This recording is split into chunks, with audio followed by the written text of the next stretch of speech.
Ви благодарам, председателке. Ќе почитувам вашата препорака да бидам краток и конкретен по амандманот.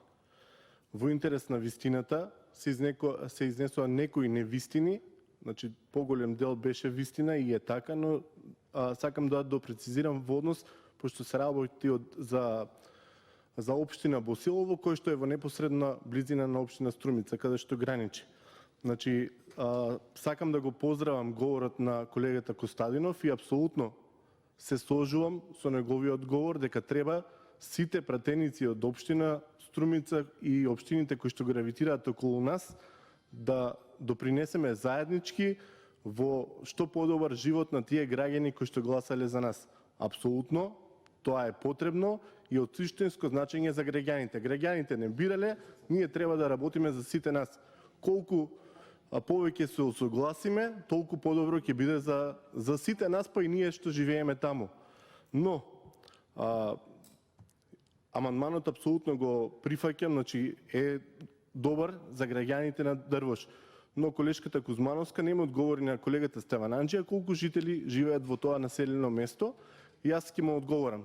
10 пати, па и 20 пати помалце од населеното место во Банско и Муртино.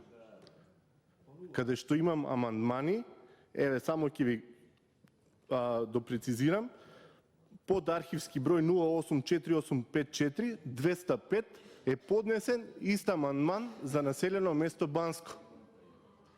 И која е логичноста за населено место Банско, кај што немат вода, а е туристичко место, да биде одбиен амандманот, да биде прифатен за населено место Дрвош.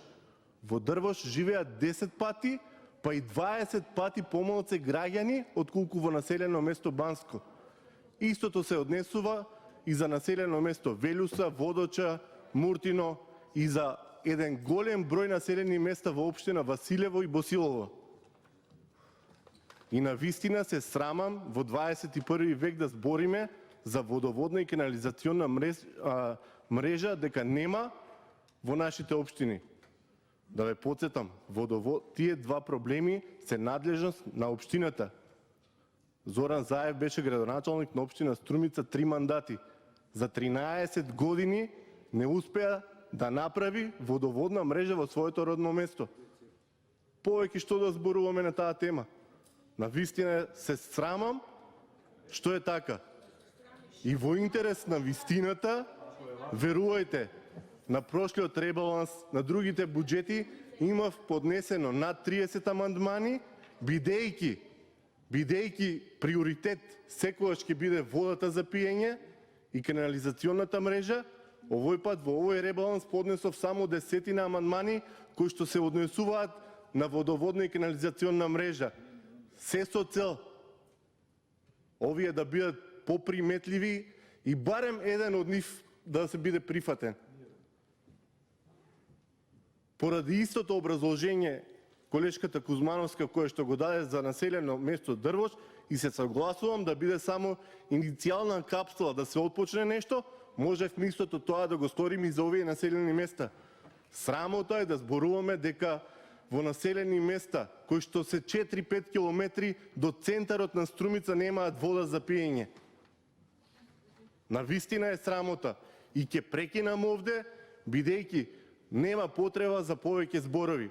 За 13 години мандат Зоран Заев не успеа да направи вода во тие населени места.